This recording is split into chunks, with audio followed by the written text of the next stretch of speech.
അപ്പം ഞാൻ നെക്സ്റ്റ് സെക്ഷന് ഈ ചെയിൻ സ്റ്റിച്ച് അല്ലെങ്കിൽ സ്ലിപ്പ് നോട്ട് ഇടുമ്പോൾ എങ്ങനെ നമ്മൾ ഹാൻഡ്സ് ഹോൾഡ് ചെയ്തിട്ട് മൂവ് ചെയ്യണം. അതായത് നമുക്ക് ഞാൻ നേരത്തെ പറഞ്ഞ പോലെ ഇങ്ങനെ പിടിച്ച് ഇത് കത്തി പിടിക്കുന്ന പോലെ ഇതേപോലെയും പിടിച്ച് പിന്നെ ബാക്കി എങ്ങനെ ചെയ്യണം എന്നുള്ള ഒരു സംഭവം ഞാൻ ഈ വീഡിയോയിൽ പറഞ്ഞുതരാൻ പോകുന്നത്. അപ്പോൾ അതിന് മുന്നേ ആയിട്ട് ഈ വീഡിയോ പഠിക്കുന്നതാണ് ഒന്ന് സ്ലിപ്പ് നോട്ട്, പിന്നെ വേറൊന്ന് ചെയിൻ സ്റ്റിച്ച്. അപ്പം സ്ലിപ്പ് നോട്ട് എന്ന് പേര് കേട്ടിട്ട് ആരും പേടിക്കണ്ട. സ്ലിപ്പ് നോട്ട് എന്നില്ല എന്താ സംഭവം എന്നില്ല, ഞാൻ ജസ്റ്റ് ഒന്ന് കാണിച്ചു തരാം. അതിന് ശേഷം ഞാൻ എക്സ്പ്ലെയിൻ ചെയ്തിട്ട് പറഞ്ഞുതരാം. ഈ ഒരു കണ്ട, ഈ ഒരു ലൂപ്പ് കണ്ട, ഈ ഒരു സംഭവത്തിനാണ് സ്ലിപ്പ് നോട്ട് എന്ന് പറയുന്നത്. അപ്പോൾ ഇത് ഓൾറെഡി ഇതൊന്നും പഠിക്കാണ്ട് തന്നെ ഇങ്ങനെ ആക്കാൻ അറിയുന്ന ആൾക്കാരുണ്ടാവും. അങ്ങനെയാണെങ്കിൽ ആ ഒരു മെത്തേഡ് തന്നെ ഫോളോ ആക്കുക.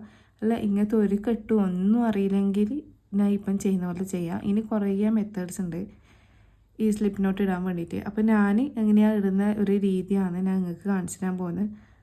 ഞാൻ എങ്ങനെയാണ് ഇടാന്ന് വെച്ചാൽ ഇതാ ടൈലൻ പോർഷൻ എടുക്കുക. ഇതേപോലെ ഞാൻ നേരത്തെ എങ്ങനെയാണ് ഹോൾഡ് ചെയ്യേണ്ടതെന്ന് പറഞ്ഞിട്ടില്ലേ, ഈ നമ്മൾ ലെഫ്റ്റ് ഹാൻഡ് ഓപ്പൺ ചെയ്യുക, ഈ 4 ഫിംഗേഴ്സിലേക്ക് ഇങ്ങനെ ഇട്ടിട്ട് ഈ 3 ഫിംഗേഴ്സ് ഇതേപോലെ ഇങ്ങനെ ചുറ്റിയെടുത്തിട്ട് ഇതേപോലെ ഇതാ ഇങ്ങനെ ക്രോസ് ആക്കുക.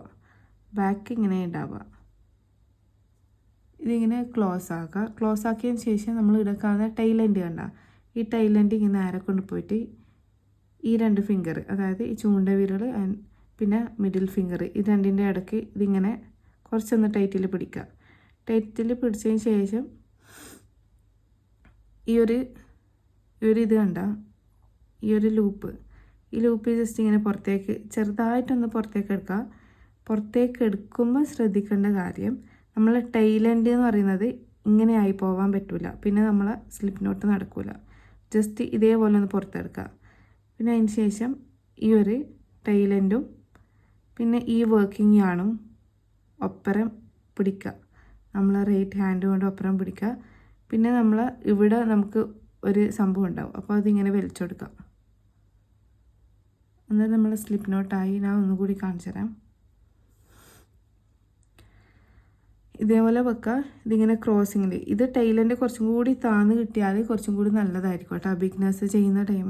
അപ്പം ടൈലൻഡ് കുറച്ചും കൂടി താക്കുക. ഇതേപോലെ ഇങ്ങനെ ക്രോസിലിടുക.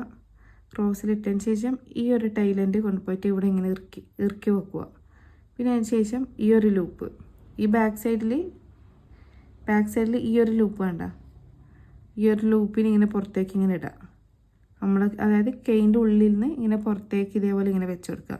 അതിന് ശേഷം ഈ ടൈലൻഡും പിന്നെ ഇവിടെ വരുന്ന വർക്കിംഗ് ആണ് നമ്മൾ റൈറ്റ് സൈഡ് കൊണ്ട് ഇങ്ങനെ പിടിക്കുക. പിന്നെ അപ്പോൾ നമുക്ക് ഇതാ മിഡിൽ ഫിംഗറിൽ ഒരു ഇതേപോലെ ഒരു ചുറ്റുണ്ടാവും. ആ ചുറ്റിന് നമുക്ക് മേലോട്ടേക്ക് ഇങ്ങനെ വലിക്കാം. അന്നേരം ഇതേപോലെ ആവും. എന്തെങ്കിലും ഡൗട്ട് ഉണ്ടെങ്കിൽ ചോദിച്ചാൽ മതി, പേഴ്സണൽ മെസ്സേജ് അയച്ചാൽ മതി. ആൻഡ് പിന്നെ ഇത് നമുക്കിത് ചെറുതാക്കിയിട്ട് എടുക്കണം. അതായത് ഈ ഒരു ലൂപ്പിൻ്റെ ഉള്ളിലിട്ടിട്ടാണ് നമ്മളിന് വർക്ക് ചെയ്യാൻ പോകുന്നത്. അപ്പോൾ ഇത് നമുക്ക് ചെറുതാക്കിയിട്ട് എടുക്കാൻ വേണ്ടിയിട്ട് ഈ ഒരു ടൈലൻഡ് പോർഷന് ഇങ്ങനെ പതിയെ ഇങ്ങനെ വലിച്ചെടുക്കുക. അന്നേരം അത് ചെറുതായിട്ട് വരും. ആൻഡ് നെക്സ്റ്റ് നമ്മൾ ചെയ്യാൻ പോകുന്നത് ഈ ഒരു ഹൂക്കിനെ ഇതിൻ്റെ ഉള്ളിലേക്ക് ഇൻസേർട്ട് ചെയ്യാം. അപ്പോൾ ഇത് കുറച്ചൊന്ന് ടൈറ്റ് ആണെങ്കിൽ ഞാൻ നേരത്തെ പറഞ്ഞ പോലെ ഈ ടൈലൻഡ് പോർഷൻ ജസ്റ്റ് ഒന്ന് വലിച്ചെടുത്താൽ ആ ഒരു ടൈറ്റിലാവും.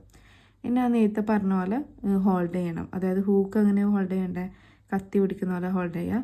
ആൻഡ് ബാക്കി ഈ ഒരു പോർഷൻ ഞാൻ ഓൾറെഡി പറഞ്ഞിട്ടുണ്ട്. ടൈലൻഡ് ഇപ്പം നമ്മുടെ ഹൂക്കിൽ ഇങ്ങനെ വന്നിട്ടുണ്ട്. ആൻഡ് ബാക്കി വരുന്നതാണ് വർക്കിംഗ് ആണ്. അപ്പോൾ ഈ വർക്കിംഗ് ആണ് ഞാൻ നേരത്തെ പറഞ്ഞ പോലെ ഹോൾഡ് ചെയ്യുക. ഈ ഒരു രീതിക്കാണ് ഹോൾഡ് ചെയ്യുന്നത്. ഇനിയിപ്പോൾ ഹോൾഡ് ചെയ്ത് ഇനിയിപ്പോൾ എങ്ങനെയാണ് നമ്മുടെ ഹാൻഡ് മൂവ് ചെയ്യുന്നുള്ളത് ഞാൻ കാണിച്ചു തരാം. അപ്പം എല്ലാം ഞാൻ നേരത്തെ പറഞ്ഞ പോലെ തന്നെ ഈ 2 ഫിംഗേഴ്സ് ഇങ്ങനെ മടക്കി പിടിക്കുക. പിന്നെ ഇതിൻ്റെ പുറത്തേക്ക് കൂടി കൊണ്ടുവരിക. ഇനി പിന്നെ നമ്മൾ ചെയ്യേണ്ട കാര്യം എന്ന് വെച്ചാൽ ഈ മിഡിൽ ഫിംഗറും ഈ തം ഫിംഗറും കൂടിയിട്ട് ഈ ഒരു കെട്ട് കണ്ട, ഈ ഒരു കെട്ടിനെ കുറച്ചൊന്ന് ചെറുതായിട്ടൊന്ന് ടൈറ്റി പിടിക്കുക. ഭയങ്കര പ്രഷറൊന്നും കൊടുക്കണ്ട, ചെറുതായിട്ടൊന്ന് ടൈറ്റി പിടിക്കുക. ഇനി നിങ്ങൾ ശ്രദ്ധിക്കേണ്ട കാര്യം, ഇനി എന്താ മൂവ് ചെയ്യുന്നതെന്നുള്ളത് നിങ്ങൾ കറക്റ്റ് നോക്കണം. അതായത് ഇനി അടുത്ത മൂവ് ചെയ്യിക്കാൻ പോകുന്നത് ഈ ഒരു ഫിംഗർ കണ്ട, ഈ ചൂണ്ട വിരൽ കണ്ട, ചൂണ്ട വിരലിന് ഇപ്പുറത്തേക്ക് ഒന്നിങ്ങനെ ഇട്ട് കൊടുക്കുക. ഒന്നുകൂടി ഞാൻ കാണിച്ചു തരാം. ഈ ഒരു ഫിംഗറിനെ ഇങ്ങനെ മൂവ് ചെയ്യിച്ചിട്ട് ഇപ്പുറത്തേക്ക് ഒന്ന് ഇട്ട് കൊടുക്കുക.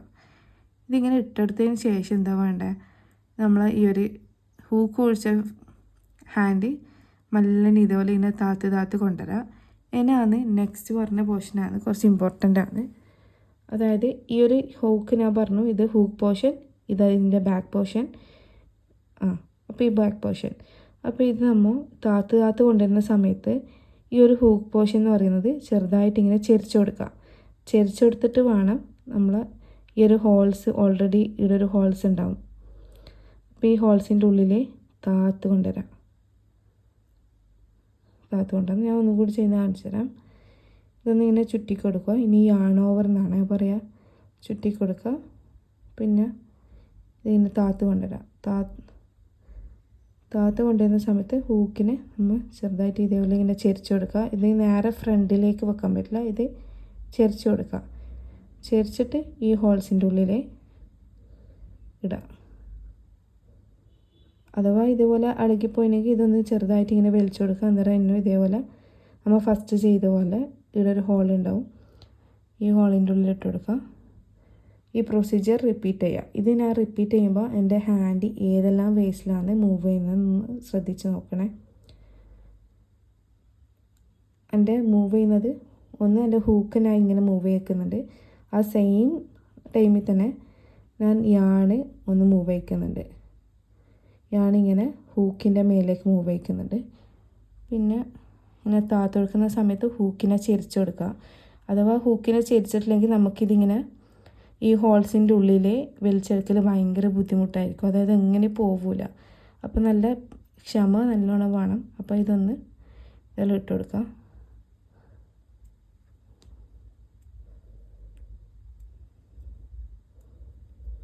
അപ്പോൾ ഇതിപ്പോൾ ഞാൻ ചെയ്യുന്നത് കാണുമ്പോൾ ഇതേപോലെ ബിഗിനേഴ്സ് ആയാലും ഇതേപോലെ ഒറ്റയടിക്ക് ചെയ്യാൻ കഴിയില്ല. കുറേ പ്രാക്ടീസ് ചെയ്താൽ മാത്രം ഈ ഒരു രീതിക്ക് നമുക്ക് കിട്ടും. ഫസ്റ്റ് എന്തായിട്ടുള്ള ഒരു സ്ട്രഗ്ലിങ് ഉണ്ടാവും. നമ്മൾ ആദ്യം ഒരു ഹൂക്ക് എടുത്തിട്ടോ യാണെടുത്തിട്ടോ ഇല്ല ഒരു പ്രാക്ടീസും ഇല്ല. അപ്പോൾ അതിൻ്റേതായിട്ടുള്ള ബുദ്ധിമുട്ട് നിങ്ങൾക്ക് എന്തായിട്ടും ഉണ്ടാവും. പ്രാക്ടീസ് ചെയ്യുമ്പോൾ മാത്രമേ ആ ഒരു നല്ല രീതിക്ക് ഈ ഒരു സ്മൂത്ത്നെസ്സിൽ നിങ്ങൾക്ക് കിട്ടും. പിന്നെ ചെയ്യേണ്ട കാര്യം പിന്നെ ഒന്ന് ശ്രദ്ധിക്കേണ്ടത്, ഭയങ്കര ഇതേപോലെ ലൂസാക്കിയിട്ട് വലിയ ഒരു ഹോൾസ് കൊണ്ടുവരാൻ വേണ്ടിയിട്ട് നോക്കണ്ട. അപ്പോൾ നമുക്ക് നമ്മളെ ചെയിൻ സ്റ്റിച്ച് എന്ന് പറയുന്നത് ഭയങ്കര ഇതേപോലെ ഹോളെല്ലാം ഇട്ടിട്ടുള്ള ഒരു സംഭവവും വല്ല ഹോളെല്ലാം വന്നിട്ട് അപ്പം തീരെ ഒരു നീറ്റ്നെസ് ഉണ്ടാവില്ല. പിന്നെ സെയിം വേസ് നിങ്ങൾ ശ്രദ്ധിക്കേണ്ട കാര്യം, ഭയങ്കര ഇങ്ങനെ ടൈറ്റായിട്ട് പിടിച്ച് യാൺ ഓവർ ചെയ്ത് ഇങ്ങനെ ആക്കുന്ന സമയത്ത് നമുക്ക് എങ്ങനെ താലോട്ടേക്ക് വരില്ല. അപ്പോൾ അങ്ങനെ വരാണ്ട് അങ്ങനെ ദേഷ്യം പിടിച്ചിട്ട് ഇട്ടിട്ട് പോകുന്ന സ്റ്റുഡൻസ് എല്ലാം ഉണ്ടാവും. അപ്പം അത് നിങ്ങൾ കുറച്ചും കൂടി ശ്രദ്ധിക്കുക. കുറച്ച് ഇതേപോലെ ലൂസാക്കണമെങ്കിൽ നിങ്ങൾക്ക് യാണ് ഇങ്ങോട്ടേക്ക് വലിച്ചാൽ മതി. അതായത് ഇങ്ങോട്ടേക്ക് മീൻസ് നമ്മൾ റൈറ്റ് സൈഡിലേക്ക് വലിച്ചാൽ മതി. ടൈറ്റ് ആക്കണമെങ്കിൽ നമ്മൾ ഈ ഒരു ഫിംഗറിലില്ല യാണില്ലേ, ഈ ഫിംഗർ നമ്മൾ ലെഫ്റ്റ് സൈഡിലില്ലേ യാണില്ലേ, അപ്പം ലെഫ്റ്റ് സൈഡിലോട്ടേക്ക് ഇങ്ങനെ വലിക്കുമ്പോൾ നിങ്ങൾക്ക് കുറച്ച് ടൈറ്റായിട്ട് കിട്ടും. കുറച്ച് ലൂസ് ആവണമെങ്കിൽ ഈ ഒരു ഹൂക്ക് ഇങ്ങോട്ടേക്ക് റൈറ്റ് സൈഡിലേക്ക് വലിച്ചാലും മതി. അപ്പോൾ ഈ ഒരു രീതിക്കാണ് നിങ്ങൾ പ്രാക്ടീസ് നടത്തേണ്ടത്. ഇത് പ്രാക്ടീസ് ചെയ്താൽ മാത്രമേ പെർഫെക്റ്റ് ആവൂ. അല്ലാണ്ട് ഈ വീഡിയോ കണ്ടാൽ മാത്രം പെർഫെക്റ്റ് ആവില്ല. വീഡിയോ കണ്ട് അത് പ്രാക്ടീസ് ചെയ്താൽ മാത്രമേ ഈ ഒരു രീതിക്ക് ആവും. ഇനി നെക്സ്റ്റ് നമ്മൾ പഠിക്കാൻ പോകുന്നത് ഇതൊരു ഹെഡാണ്, ഹെഡ് പോർഷനാണ് ബണ്ണിയുടെ കൊണ്ട്. അപ്പം ഇനി ഇതേപോലത്തെ ഒരു ബേസിക്കാണ് നെക്സ്റ്റത്തെ വീഡിയോ പഠിക്കാൻ പോകുന്നത്.